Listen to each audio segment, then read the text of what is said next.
Hey everyone, I'm Harj Tagger, one of the group partners at Y Combinator. Today I'm going to talk about whether you should start a startup. Because YC invests in startups so early, I've spent a lot of time with people who aren't yet sure if they should start a company or not. I've helped many people, including my own friends and family, think about this decision. And my intended audience for this talk is anyone who doesn't feel ready to start a startup today, but thinks they may want to one day in the future. I'm going to break down the topic of whether you should start a startup into two parts. First, we'll talk about which types of people seem best suited to being startup founders and help you figure out if you might be one of them. Second, we'll talk about how you might best prepare yourself for becoming a startup founder in the future. Let's start by helping you figure out if you're the kind of person who should become a startup founder or not. I really wish there were a simple test you could take that would give you a clear and correct answer to that question. I've now worked with almost 1,000 startup founders as a group partner at YC, and I still get surprised by which people take to startup life like a duck to water and which ones struggle to adapt. Now, you might find this surprising if your image of startups is based on the way famous founders are often depicted in books or movies. These depictions can make it seem that if you're not a ruthless, brilliant programmer like Mark Zuckerberg in the Social Network movie, or a charismatic product genius like Steve Jobs in one of the many books or movies about him, you probably aren't cut out to be a startup founder. Now, I can't deny that being a brilliant programmer or a charismatic product genius will certainly make it easier to be a successful startup founder. But I can say that after working with many successful founders, there are many more different types of people who succeed at startups with different strengths than just those stereotypes. As an investor, my job is to pick which people will make great startup founders. And yet, even after 15 years of starting and investing in startups, I still get surprised by who turns out to be a great startup founder. That means it's going to be hard for you to know for sure if you're suited to being one. You might think you could just look at how well someone has done in school or at work and assume success there will lead to success at startups.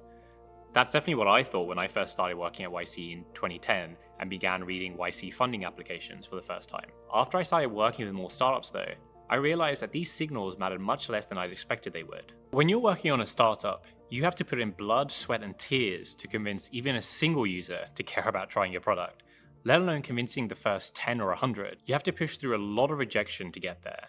And because this is your startup, all of that rejection feels very personal in a way it doesn't when you're working at a fan company building a product for someone else. It takes a lot of resilience to make it through this initial struggle to get your early users.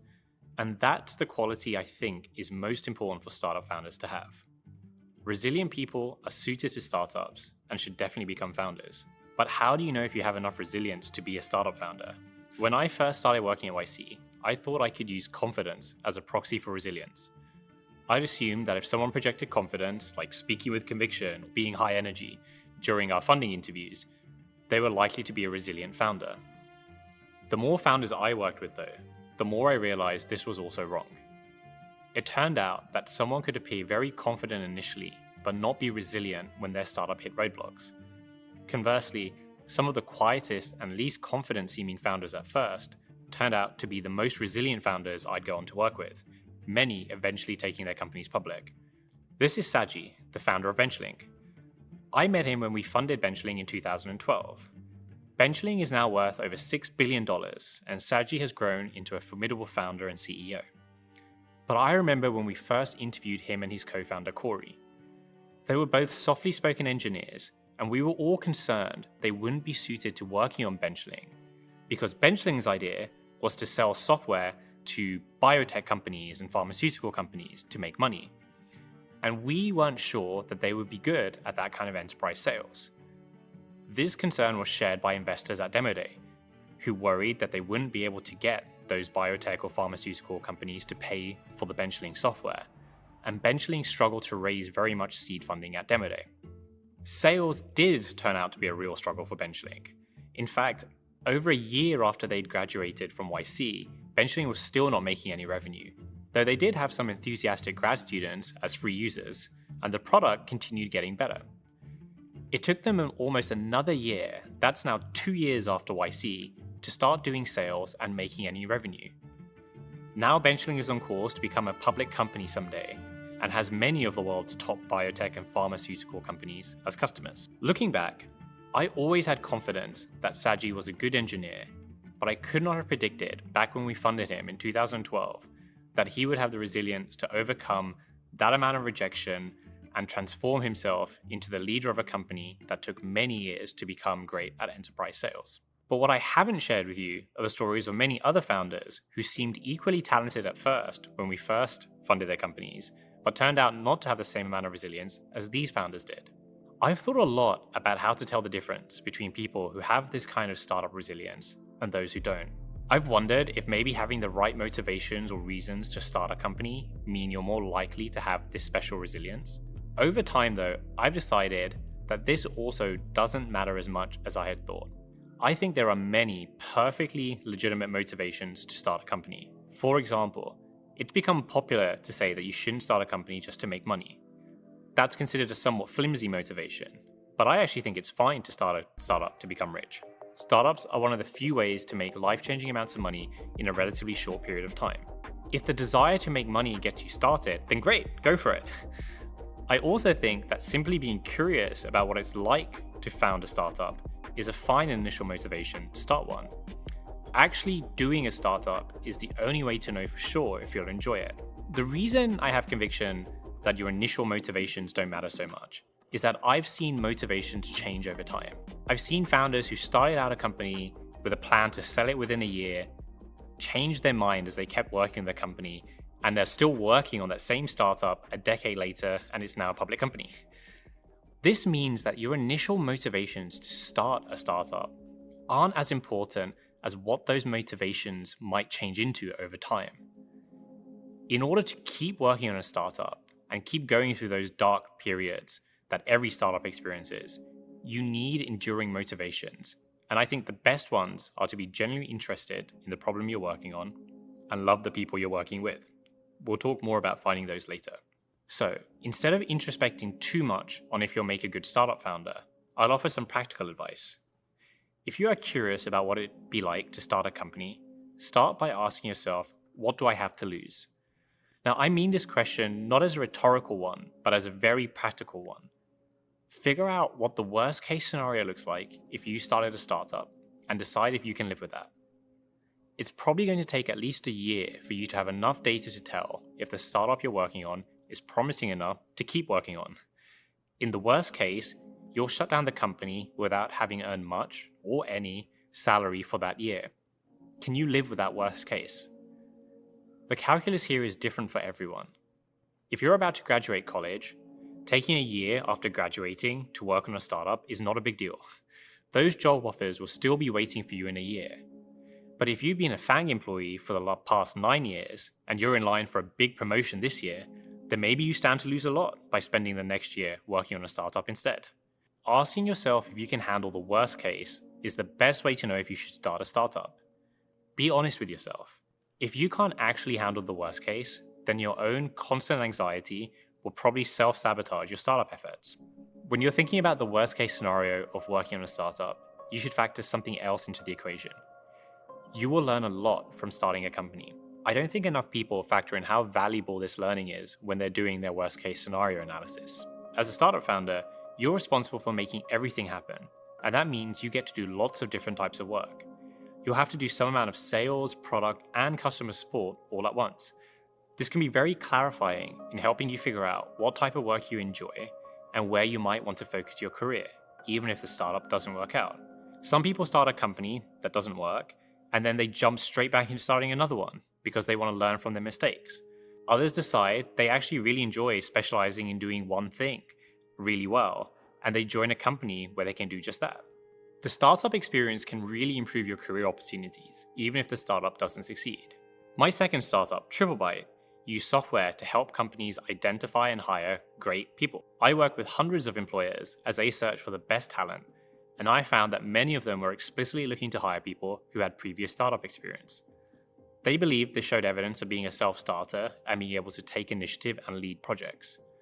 Some of the most successful YC companies have actually built their hiring processes around this knowledge. Rippling, a $10 billion company founded by Parker Conrad, also a YC company, hires former founders and puts them in charge of entire product divisions. Usually we love hiring former founders to run specific product lines and build them and really run them as general managers. We've been, really successful at recruiting. I think we have now probably around 50 former founders that work at Rippling. At YC, we often see startup founders leave their startup if it doesn't work out and go on to join a more successful YC company. This is Nick Grandy. YC funded his first startup, Wonderbar, in 2008. That startup shut down, but he went on to join another YC company you may have heard of, Airbnb, as its first employee. That of course worked out great, and after many years at Airbnb, he left to start another YC company, Outschool, which is now valued at over $3 billion. I share these stories to show how career progressions are not always perfectly linear. Introducing some serendipity and meeting smart, ambitious people can completely transform your career, and being a startup founder is a great way to do exactly that. Okay, so let's say you do decide you can live with the worst case of doing a startup, but you're not ready to do one right now. How can you best prepare yourself to start one in the future? To actually start a company, you'll want two things, an idea and a co-founder. Now, sometimes an idea and co-founder both come to you quickly and you're off to the races. There's lots of great startup content out there about how to start a company once you're ready. But let's talk about what to do if it will take you some time to get to that point. I'd start by encouraging you to not think of finding ideas and co-founders as two separate tasks. It's hard to think up good ideas yourself. Also, your ideas will start out being vague and fuzzy, more like a hunch or an impulse than a clearly formed idea. And you'll go through 7 iterations of fleshing it out into something more tangible and concrete. Having someone to talk through that initial idea or impulse with, and debate and discuss, is important, and the best person to do that with is your co-founder. I find my best ideas come to me during conversations with smart people. So I'd start by thinking about who do you know that you enjoy talking about ideas with. In college, these are often the people you'll go to when you're stuck on a hard problem, or they are the people you most enjoy working on group assignments with. At work, these are the colleagues who you find make you the most productive and help you do your best work. I'd seek these people out and start having conversations with them about ideas or technologies that you find interesting. Talk about products you use every day that you admire or are frustrated by. Talk about technologies you think are underrated today and why. Flesh your thoughts out and debate them. Spend the time between these conversations doing your own reading and research to learn more about the topics you find interesting. If you're a curious person, this will seem natural to you anyway. All of this primes your mind to more easily notice and think of potential startup ideas, and it helps you get to know your friends or colleagues better as potential co-founders.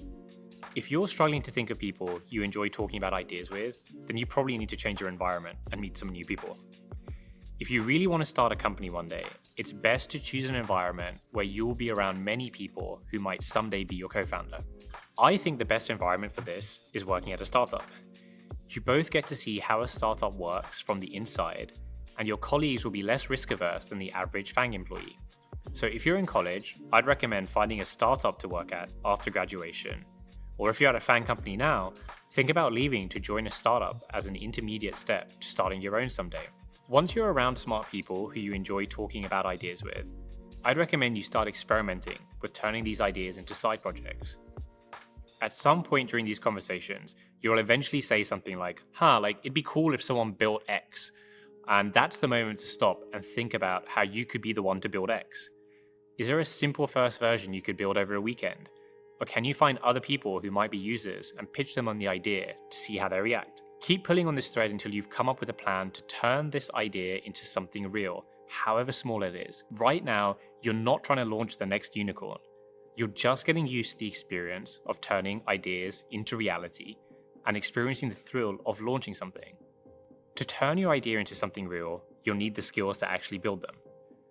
If you're not a programmer, then either you'll need to learn how to program or find a co-founder who is a programmer.